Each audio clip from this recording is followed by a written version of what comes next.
নমস্কার। জ্যোতিষশাস্ত্র মতে সোমবারকে আমরা শুভ বার বলে মনে করি।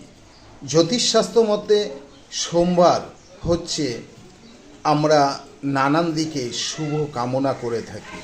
তাই এই সোমবারটা শুভ কামনা করার আগে আপনি কি করবেন? আপনি যে কোনো কর্ম করার আগে আপনি দেবাদিদেব মহাদেবকে সকাল সকাল আপনি স্নান করান। স্নান করিয়ে পুজো আচরা করুন।